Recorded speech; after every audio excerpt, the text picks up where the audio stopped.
All right, so in this video, I'm going to explain how to understand whether a linear problem is bounded or not. Okay, so I know this portion is a little bit tricky. So to help you with that, I prepared this kind of flow chart. And all you need to do is that you need to check these different things at different points. So what I'm going to do is I am going to follow this flow chart and show you for each example that we did in the class, whether they are unbounded or not. So let us begin. The first example that we did in the class was, oops, sorry about that. Okay, so the first example that we did in the class was this maximum of 20x plus 10y such that x greater than equals to 2, y less than equals to 5, and x and y both greater than equals to 0. So unlike feasibility, when you are talking about unboundedness, you have to look at both objective function and constraints. Okay, so you have to look at the whole problem. Objective function, constraint, whether you're maximizing or minimizing the problem.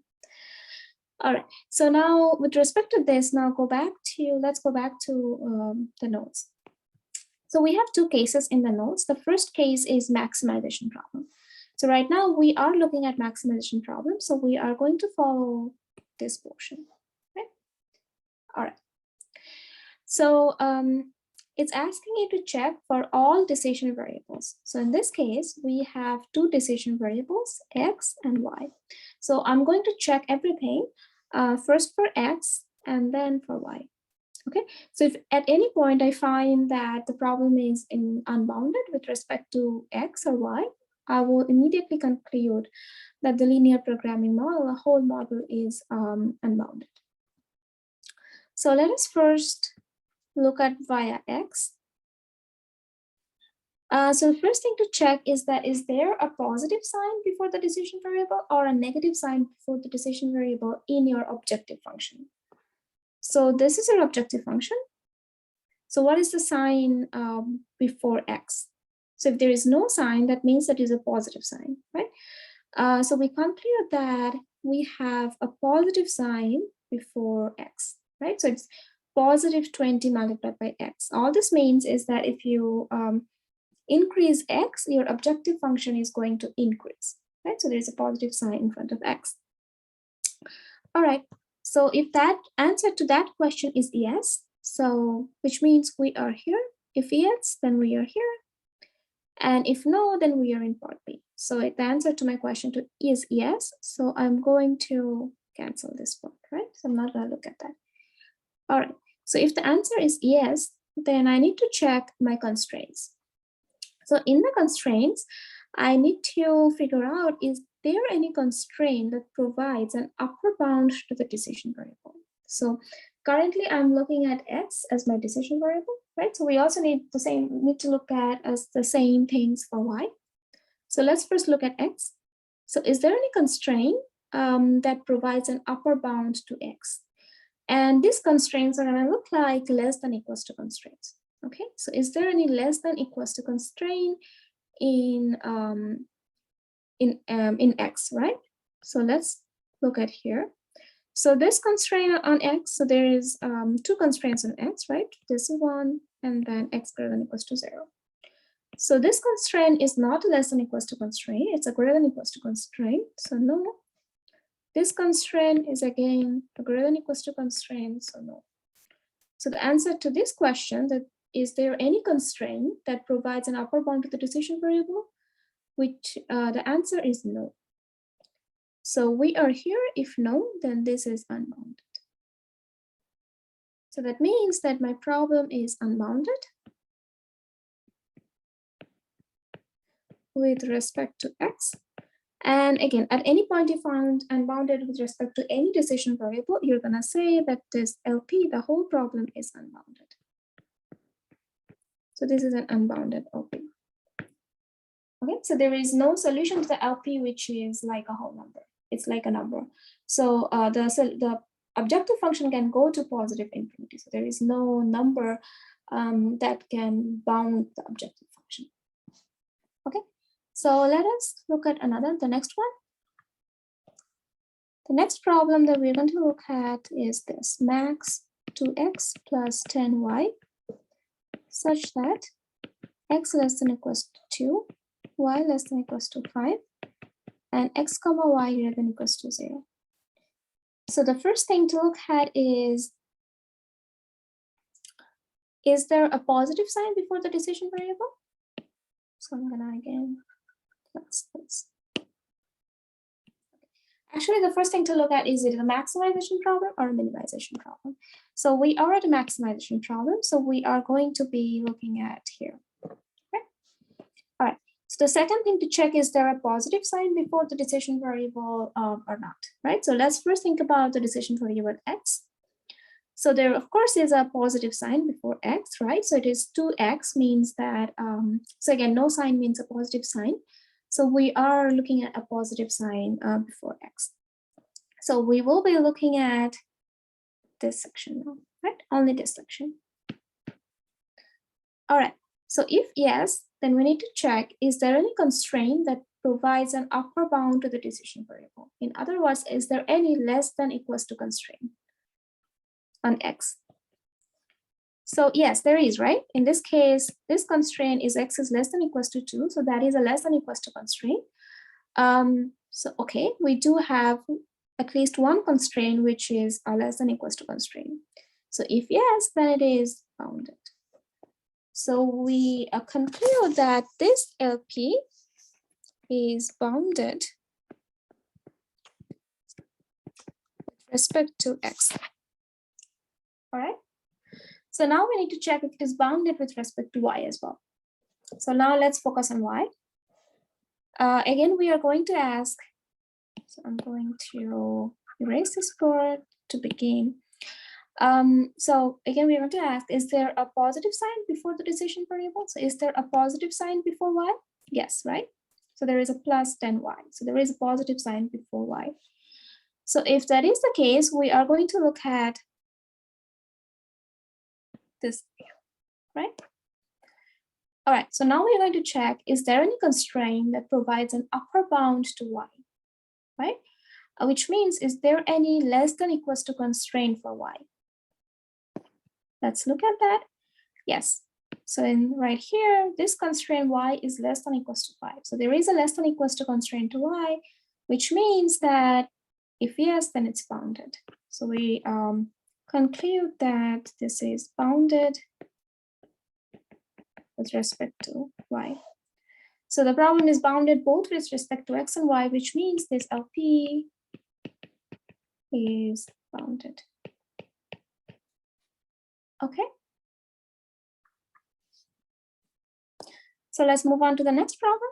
The next problem was max 2x plus 10y such that x less than equals to 2, y less than equals to 5, and x comma y greater than equals to 7. All right, so go back to our recipe. First of all, is this a maximization problem? Yes, so we are in this case. The second question is there a positive sign before the decision variable? So first, let's think about x. So there is a positive sign before x. No sign means positive sign. So we are going to be in this region. All right, so if yes, then we need to check, is there any less than equals to constraint with respect to x, right? So is there any less than equals to constraint? There it is. So there is a less than equals to constraint, which means that this problem is bounded with respect to x. Now let's think about y. First question again comes to, so we are again in the maximization problem. Is there a positive sign before the decision variable? Yes, so there is a positive 10y, so that is a positive sign in front of the decision variable. So again, we are right here. Now, is there any constraint that is an upper bound to y? So is there any less than equals to constraint for y? right here. So y does have a less than equals to constraint. Y should be less than equals to 5. This make sure that y is now bounded. Sorry, the problem is bounded with respect to y. So we again find that the problem is bounded both with respect to y and with respect to x.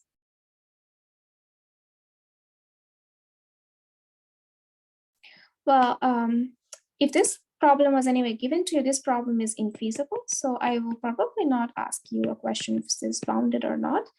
But if you just think about it, this is also unbounded. Sorry, this is bounded. I'm sorry.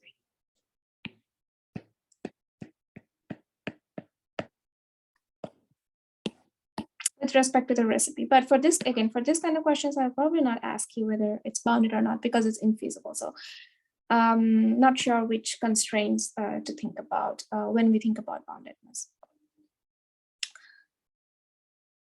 All right, so the next problem that we are going to look at is mean 2x plus 10y such that x comma y less than equals to 0. Okay, all right, so now we are in a minimization problem. So now let's go back to my recipe. So we are now in case 2, right? So we are looking at minimization problems right here. So we are going to follow this instructions. All right. So the first thing we need to check again, we need to check for all decision variables. So we need to first check for x and then for y. And if there was like another decision variable z, then you also need to check for z. So the first thing you need to check is there a positive sign before the decision variable, right? So let's go back in the objective function. So in the objective function, yes. So x has 2x, which means there is no sign, which means there's a positive sign. So we will be looking at this region, right?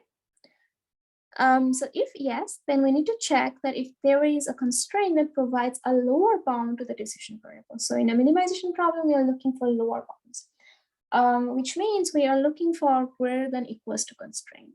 So is there any greater than equals to constraint for x? Is there?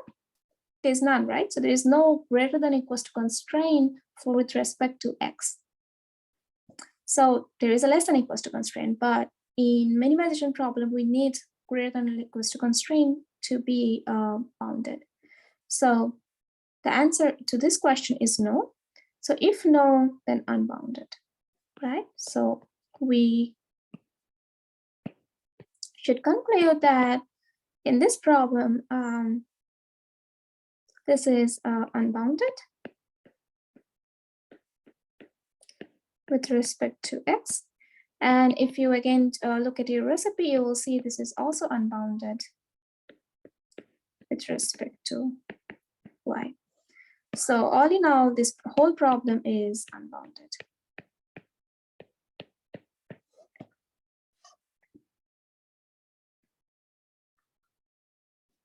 That brings us to the last problem, minimum 2x plus 10y such that x, y greater than equals to 0. So again, this is a minimization problem. So we should be looking at case 2. Again, I'm first going to check if there is a positive sign before the decision variable. So first, let's look at x. There is a positive sign before x. All right. So now we are going to check if there is a constraint that provides a lower bound to the decision variable, right? So is there a greater than equals to constraint with respect to x? So there is, right? So there is a x greater than equals to 0. So which means that my problem, if yes, then it is bounded. So this problem is bounded with respect to x. And also this is bounded with respect to y, if you again go back and look at the recipe. So this recipe will help you figure out whether it is bounded or unbounded, whether an LP is bounded or unbounded. But overall, all you're doing is you're thinking about whether the constraints can provide a natural bound to the objective function. And it depends on whether you're looking at a minimization problem or a maximization problem, because for a minimization problem, you need a lower bound, whereas for maximization problems, you need upper bound, which is why we have different recipes for different problems.